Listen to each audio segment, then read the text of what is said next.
Imaginez que tout ce que vous voyez, tout ce que vous entendez, tout ce que vous percevez, ne soit le produit que de votre seul esprit. Notre esprit serait toute chose, notre esprit produirait toute chose, notre esprit est le réel, notre esprit serait l'unique réel. Imaginez comme dans un rêve, dont vous seriez l'unique sujet pensant, les autres qui n'auraient aucune individualité propre, ne seraient qu'éléments narratifs, éléments du décor. Leurs faits et gestes seraient conditionnés par le scénario, comme dans un livre aussi. Ce seraient des personnages inertes, sans libre arbitre, pur produit de notre imagination. Arrêtez d'imaginer en fait et intéressez-vous au solipsisme, une hypothèse philosophique et métaphysique déclinée en variantes, notamment par Berkeley et d'autres, un cas extrême de l'idéalisme en philosophie. Nous allons parler de réalité, d'une nouvelle description proposée, de ses corollaires, qu'on va essayer de rattacher à ce qui nous intéresse, à savoir la connaissance de la nature de l'univers. Héraclite disait « Les hommes éveillés n'ont qu'un monde, car les endormis en ont un chacun. » Le solipsisme, c'est quelque part, c'est un petit peu ça. Sauf qu'il n'y a pas d'autre, il n'y a qu'un. Toi, tout ce que tu vois, tout ce que tu vis, tout ce que tu es, n'est le produit que de ton esprit. Solipsisme vient du latin solus, qui veut dire seul, et ips, qui veut dire même, M-E, en personne. En gros, solipsisme, c'est seul soi-même. Alors avant d'aller plus loin, il serait bon de parler un petit peu de l'idéalisme en philosophie.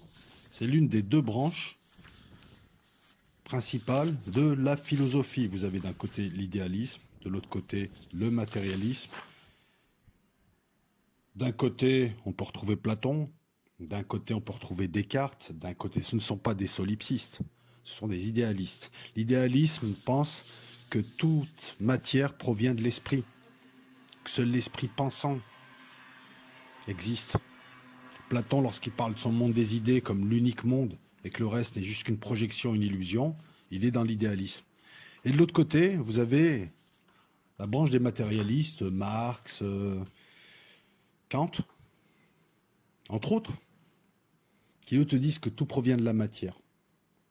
Alors le but n'est pas de donner raison aux uns aux autres, le but est de s'intéresser aux uns et aux autres et à ce qu'ils disent. On va prendre un exemple actuel, l'effet de seuil. Le corps humain, par exemple, regardez, le corps humain, c'est de la matière, et le cerveau est tellement complexe, les interactions sont tellement complexes parce qu'on ne peut pas les reproduire avec un ordinateur normal, qu'à un moment donné, il y a eu un effet de seuil, est apparue la conscience. Nous verrons ça prochainement, hein. Corps, esprit, âme, les monistes, les dualistes, on va toujours retrouver ce partage. Donc imaginez une matière qui à un moment donné est tellement complexe de par ses interactions qu'elle atteint un effet de seuil, un saut quantique, l'humain devient ange, l'humain a une conscience. Vous voyez, c'est ça le saut quantique, c'est ça l'effet de seuil, c'est passer un gouffre. C'est quand le polygone, quels que soient ses milliards de côtés, devient un cercle où chaque point indique une nouvelle direction et chaque point est à égale distance du centre.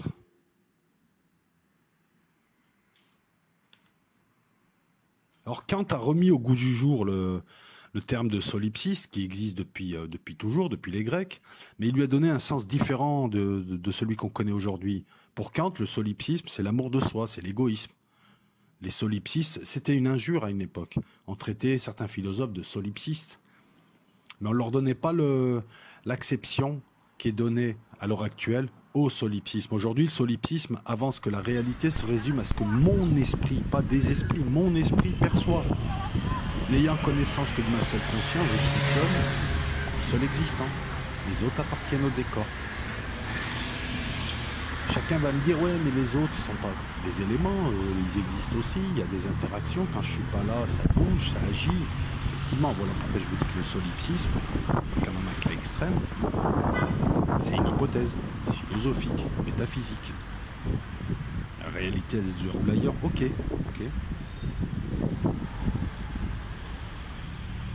Je vous intéresse aussi, parce que c'est ce qui me... Comment dire ça ? j'ai envie de prendre je vous ai présenté le solipsisme au sens large, mais ce qui va nous intéresser, ça va être le solipsisme au sens strict. Et vous verrez que là, il y a une pertinence. Mais auparavant, alors attendez, je regarde un petit peu mes notes. J'aimerais vous parler de Franck Hatem. Franck Hatem, qui, vous pouvez voir un petit peu les vidéos de Franck Hatem. Franck Hatem est quelqu'un d'intéressant dans la mesure où lui te dit que nous sommes des éléments d'une seule conscience, d'un seul esprit pensant. Mais Franck Hatem n'est pas solipsiste parce qu'il place cet esprit pensant au-dessus de nous. L'esprit pensant que certains appellent Dieu. Le rêve de Dieu. Donc la notion de solipsisme, elle a une pertinence. Mais je pense que l'intuition a été mal comprise. C'est-à-dire qu'on l'a appliquée à notre échelle alors qu'il aurait fallu la mettre au-dessus. C'est ce qui nous envelopperait. Le rêve de Dieu. Alors moi je vais reprendre ma marotte. Un logiciel qui lance une session, nous sommes tous le produit de ce logiciel, la session entière. Et s'il n'y avait que ce logiciel, il serait le seul esprit pensant qui nous a pensé. Alors vous allez me dire, oui, mais un logiciel, tu parles de Dieu, c'est un logiciel. Écoute, si nous, avec notre cerveau ultra perfectionné, nous sommes des éléments, des informations mues par l'énergie de ce logiciel, j'utilise le concept que j'ai sous la main. Et il est ultra, ultra, ultra puissant, puisqu'il est doué de libre arbitre, doué d'une possibilité de créer. Rappelle-toi que lorsque je fais des analogies avec l'informatique, j'utilise mes concepts, les concepts que nous avons, parce que nous sommes limités par ce monde en 3D, nous sommes limités par le câblage de notre cerveau. Hein, et je vais pas par exemple, tu vas y aller expliquer une fourmi à Spinoza, elle va même pas te voir, la fourmi. Parce qu'elle n'est pas câblée pour comprendre ça, elle est câblée pour autre chose, pour sentir les phéromones, pour en émettre. Et moi, c'est pareil. Donc quand on dit logiciel, le haut qui gît dans le ciel, c'est pas une insulte. Je rappelle aussi aux gens que si je résume la question du protopère et du démiurge à un logiciel et à un ordinateur, t'as beau être au-dessus de l'ordinateur, en fait tu te crois au-dessus de l'ordinateur, mais en fait, toi en tant qu'humain, tu es obligé de passer par un ordinateur et des navigateurs, un portail, enfin bref, tu passes par l'ordinateur pour atteindre le monde du dessous. Lorsque je fais un schéma, ça fait un X. L'ordinateur, il est au milieu, il est au centre. Il est au-dessus de tout le monde en étant au milieu, au centre. Encore une fois, on retrouve le point d'équilibre, le point intérieur, le cœur, sortir de l'illusion, en rentrant dans son psychisme, en étudiant son microcosme. Connais-toi toi-même et tu connaîtras les secrets des dieux et de l'univers. Ben, le solipsisme te dit tu es Dieu. Moi, l'autre là qui passe, non, il n'y en a qu'un. Et c'est en cela que le solipsisme se trompe, mais la notion est intéressante. Franck Hatem te dit nous vivons dans une unique conscience, sinon on ne se verrait pas. S'il n'y avait que des esprits, par exemple, imagine des gens mis dans une pièce et chacun imaginerait son univers, on ne se croise pas, on ne se voit pas, on ne se connaît pas. Ça serait des univers parallèles. Or là, il y a des interactions entre tout le monde. Donc l'esprit pensant, s'il y a un esprit pensant qui nous pense, hein, nous serions des pensées qui elles-mêmes pensent. Cet esprit-là ne peut être qu'au-dessus de nous. Dans une unique conscience dont nous serions chacun l'un des éléments.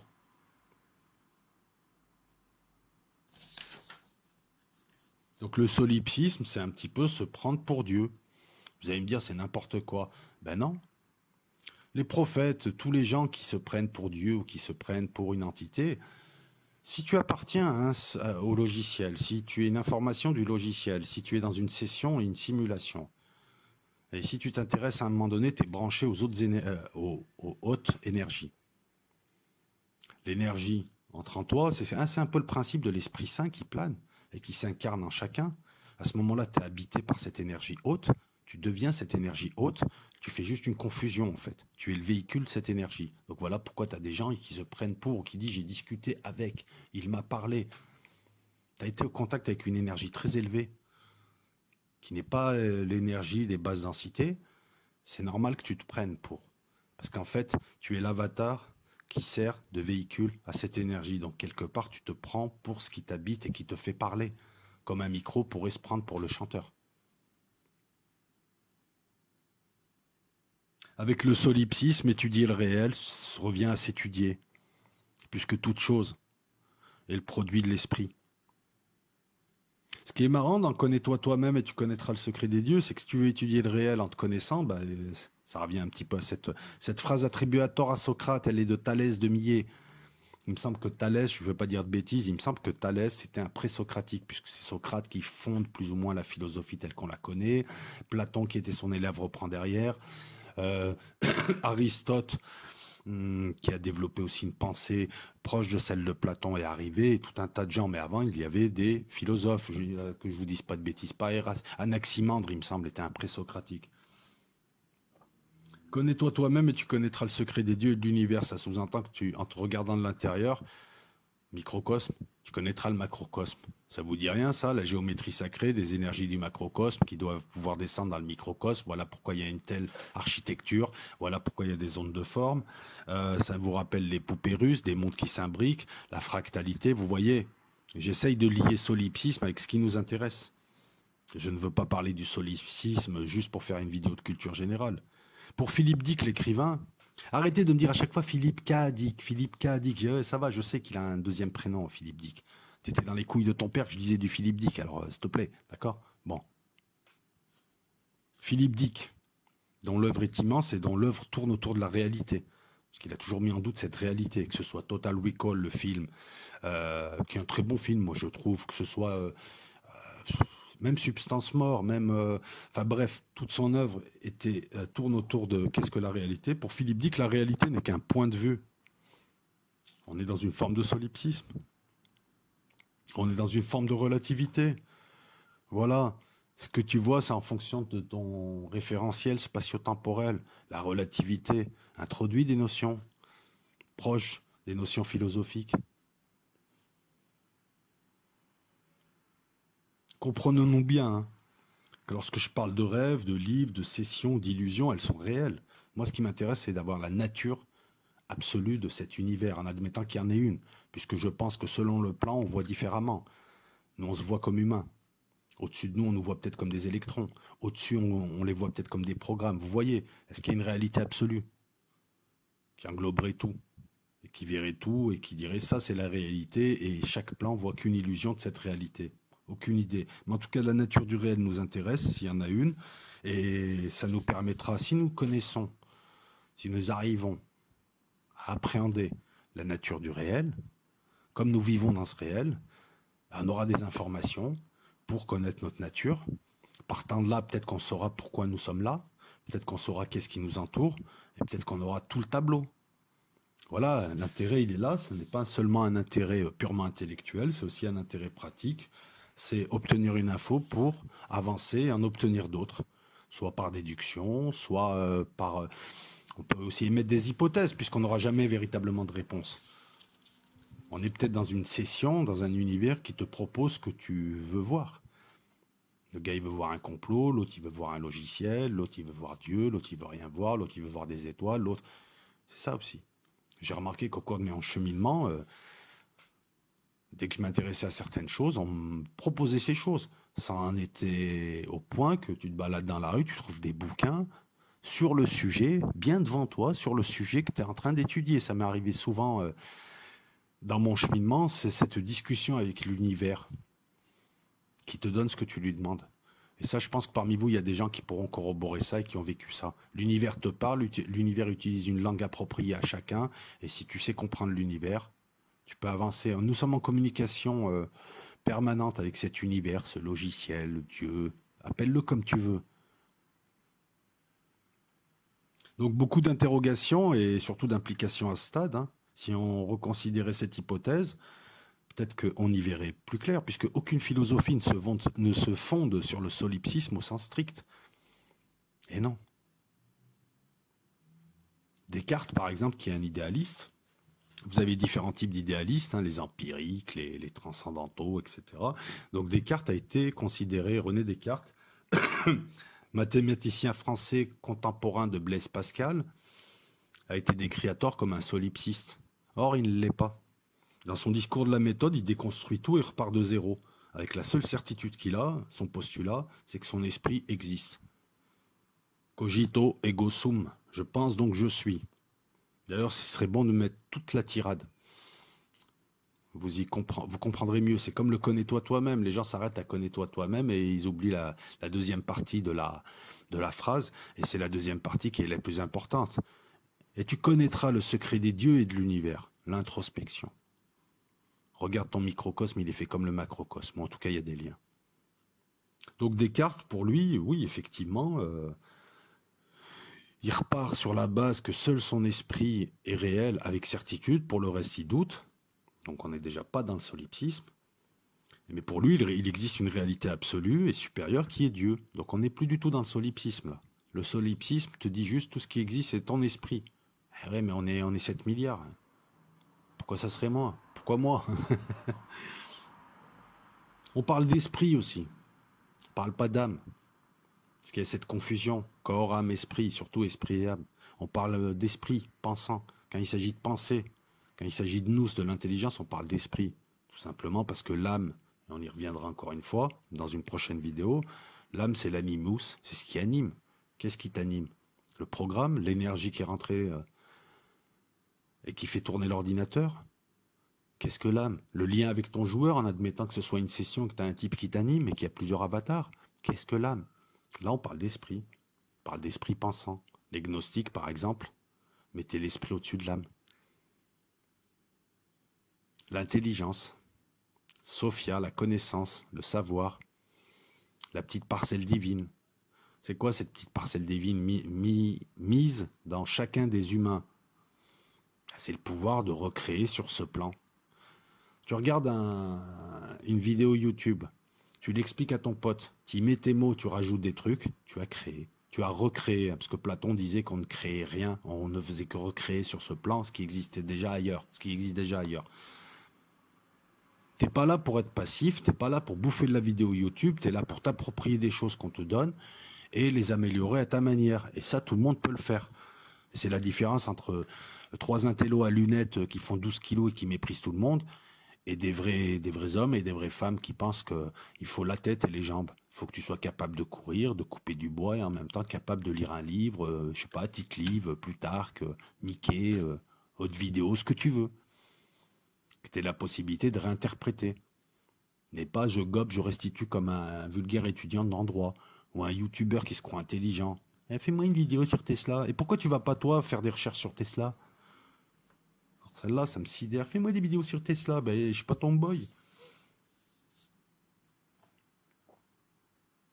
Comment peut-on relier le solipsisme à ce que nous cherchons? Ben, écoute, je vais te donner un exemple, alors tu me diras ce que tu en penses. Notre œil. Nous percevons une infime partie de la réalité qu'on nous propose, hein. C'est même pas celle qu'on nous cache. L'univers, pour moi, c'est un tableau plein de caractères. Mais tu les vois pas. C'est un tableau noir. C'est un écran noir. Et tu as une lumière qui anime certains caractères, qui les met en avant et pas d'autres.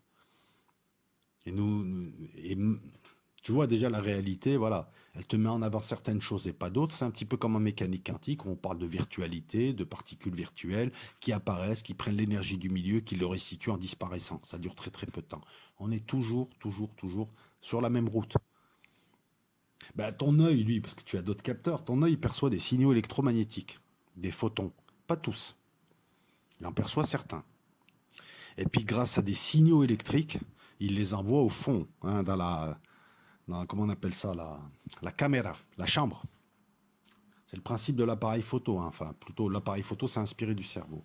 Et là tu as quelque chose, c'est ça qui est fascinant, tu as quelque chose qui les convertit en images. Donc déjà ce que tu vois c'est indirect. Des signaux, certains signaux électromagnétiques, pas tous, parce que l'œil a une petite... peut regarder sur un petit spectre seulement de fréquences. Il y a tout le reste, c'est comme l'univers, tu vois plein de vide, mais en fait, il suffit juste de changer ton optique, d'utiliser l'infrarouge, les rayons gamma, tu verras un autre univers. Si tu regardes l'univers avec un rayon gamma, tu vas voir très très peu de choses. Le reste n'existe pas, n'apparaît pas. Donc tu vois, c'est selon ton capteur, tu vas avoir une certaine réalité, de la totalité de la réalité qu'on te propose et que nous appelons illusion. Puisque pour moi, nous sommes dans une sorte de simulation. Revenons à l'œil et au cerveau. On ne sait pas comment le cerveau transforme ça en image. Mais imagine, même si nous ne voyons pas tous de la même manière, nous voyons quand même les mêmes choses. Je veux dire, quand il y a une voiture qui arrive, tu vois une voiture, le gars à côté, il voit une voiture, tout le monde voit une voiture. Certes, on la voit peut-être pas pareil, mais on voit une voiture. Nous serions donc des radios, j'aime bien cette image, réglées sur une seule station radio, que j'avais appelée la réalité. Tu peux appeler RMC ce que tu veux, on est tous réglés. Qui a décidé quoi? C'est des réglages. Donc tu vois, quelque part, pris en groupe, c'est une forme de solipsisme. Nos esprits ont décidé de voir une même et unique réalité. Voilà pourquoi je parle de conscience unique. Eh oui, tu transformes des signaux électriques. Hein. Ce que tu vois autour de toi, c'est des photons. C'est les photons qu'ont pu capter tes yeux. Ça marche comme ça, la vue. Des photons qui tapent sur des objets, qui nous restituent les formes. Alors après, c'est pas le même photon qui rebondit. Ça marche pas comme ça non plus. Allez vous intéresser à l'holographie, par exemple. Non, tu as un photon qui va percuter mon fauteuil. Mon fauteuil va émettre un autre photon. Mais comme les photons sont fongibles, non fongibles. C'est-à-dire, voilà, c'est comme les grains. Tu as des grains de blé dans un sac, tu en prends un, tu prends l'autre, c'est la même. Ouais, je crois que c'est la fongibilité en droit, la notion. Tu prends certains photons qui rebondissent, qui te donnent la forme de ce qui t'entoure, mais le reste, surtout si il y a une réalité à une autre fréquence. Là, on parle de dimensions, non pas spatiales, non pas temporelles, on parle d'autres dimensions qui peuvent se superposer à la nôtre sans qu'on puisse les voir. On serait dans un plein et on n'en verrait qu'une partie. Tu vas me dire, oui, mais écoute, tout est énergie, tout est fréquence dans l'univers, toi y compris. Chez moi, j'ai la fréquence Wi-Fi, j'ai le téléphone, j'ai plein d'ondes qui se superposent. C'est le principe même des bosons, qui peuvent se superposer dans un même état énergétique, une même position, contrairement aux fermions, la matière. Encore une fois, je fais le lien avec la physique quantique. Vous voyez pourquoi chaque vidéo est intéressante, puisqu'elle permet aussi, elle donne des concepts qui permettent d'expliquer la vidéo qui suit ou les vidéos qui suivent. Donc le cerveau converti en image, qui a décidé de quoi, comment, pourquoi tel photon me donne ça, pourquoi ci, pourquoi ça. Quelque chose décide de la forme de ce que nous voyons. Comme elle décide du reste. Voilà. J'ai envie de finir, alors j'ai pas envie moi de citer des gens que je n'ai pas lus. Je préfère citer des gens que je connais un petit peu et dont je connais un petit peu le credo. Et j'ai envie de citer le plus solipsiste de tous, Berkeley, l'évêque irlandais, Berkeley. Lui, il a préféré aller très très loin dans le délire, puisque c'est un idéaliste empirique, c'est un solipsiste absolu, et pour lui, il n'y a pas de réalité extérieure hors de notre perception. Et il parle toujours d'un seul esprit. Wittgenstein, lui, te dit « je suis mon monde », il parle de microcosme. Quant à Bertrand Russell, qui je crois est un matérialiste, lui, en gros, il dit c'est des conneries tout ça. Vous connaissez l'histoire de Lao Tzu, du papillon? Je vais peut-être mal la raconter, mais j'ai envie de vous la raconter comme ça. De toute façon, ce qui compte, c'est le message qui est derrière. Lao Tzu s'endort et il rêve qu'il est un papillon. Et il se réveille, il s'aperçoit qu'il a rêvé. Mais il a un dilemme. Est-ce que j'ai rêvé que j'étais un papillon? Est-ce que le papillon rêve qu'il est humain? Encore une fois, on n'est pas loin du solipsisme, même si on n'est pas dedans, hein, mais j'avais envie d'en parler. Donc le solipsisme serait une intuition mal comprise, c'est ce qu'il faut retenir. La conscience unique évoquée par Franck Hatem peut rejoindre la fameuse conscience unique, la source des religions, c'est-à-dire Dieu. Et à ce moment-là, on pourrait parler de solipsisme. Et encore que, ça sous-entendrait, vous voyez, un ordinateur, il est dans un autre monde, le monde original. Là, si on parle de Dieu, les religions te disent qu'il n'y a rien au-dessus, rien à côté, il n'y a que Dieu. Alors là, notre conscience. Donc les religions abordent le solipsisme, c'est un solipsisme divin. Qu'est-ce que je pourrais rajouter d'autre? Vous voyez, cette notion-là nous fait approcher d'autres notions. Je traiterai l'idéalisme dans une autre vidéo, parce que c'est quand même un sujet assez dense, quoique je ne sais pas, il faut que je trouve de la matière. Mais en tout cas, cette notion est intéressante, et le but de la vidéo, c'est que, vous creusiez un petit peu par vous-même, ceux qui seraient intéressés, que vous fassiez le travail. Moi, je ne suis là que pour donner la piste, hein. C'est à vous de faire le travail, parce que si je fais le travail à votre place, vous n'apprendrez rien. Vous n'aurez juste que des informations qu'on vous a données, vous serez passif. Alors que si vous faites vos propres recherches, vous allez voir peut-être que j'ai dit quelques bêtises, vous allez peut-être voir des incohérences. Faites vous-même le travail, allez vérifier, allez vous cultiver. Ceux qui aiment lire la philo, allez voir un petit peu Berkeley, Descartes, Hegel aussi, qui est un idéaliste. Allez voir tous ces philosophes, vous en apprendrez bien plus que cette vidéo. Cette vidéo est un détonateur, mais je voulais quand même vous parler de solipsisme, parce que c'est très important dans ce cheminement, et vous voyez, hein, c'est une notion quand même assez contradictoire, assez stupéfiante, mais dans la réalité, voilà, on la retrouve, soit le solipsisme divin Dieu, soit une forme de solipsisme, on va dire, faible, avec l'œil humain. Voilà, je vous remercie de m'avoir écouté. Si la vidéo vous a plu, poussez. Si vous voulez commenter, commentez. N'oubliez pas que les commentaires sont préapprouvés, parce qu'il y a des personnes qui ne le savent pas, donc elles écrivent plusieurs fois le commentaire. Non, non. Bon, de toute manière, je ne fais passer qu'un seul de vos commentaires, si vous l'avez réécrit 10 fois. Mais les commentaires sont en préapprouvé, et j'essaye tous les soirs de les voir, de les lire, même si je ne peux pas y répondre. Mais bon, dites-moi aussi si vous voulez une vidéo, parce que moi j'ai toujours du mal à faire ces vidéos, une vidéo où je ferai le commentaire de vos commentaires. C'est des vidéos d'1 heure, 1 heure et demie, ça m'embête de les mettre sur Locaux parce que ça fait un peu de la vidéo, je m'excuse du terme putaclic, facile, hein. Je suis dans mon bureau, sur mon bureau, avec mon café, je réponds à vos commentaires en sortant des vannes. Mais si vous voulez une réponse un petit peu à vos commentaires sous forme vidéo, dites-le moi aussi, je vous remercie toutes et tous. Et je vais poursuivre. Je pense que les prochaines vidéos seront géopolitiques. Je pense qu'on va finalement parler des défenses antiaériennes, des défenses antimissiles et ce qui se passe en Syrie et pourquoi ça se passe. D'autant que là, on a encore eu un raid bizarroïde où les avions n'ont pas été détectés. Apparemment, c'est des avions israéliens qui auraient utilisé des codes américains pour aller bombarder une milice irakienne. Bon, de toute façon, la Syrie, c'est devenu n'importe quoi. Bonne soirée à toutes et à tous, bonne journée à toutes et à tous, bon ce que vous voulez, ciao.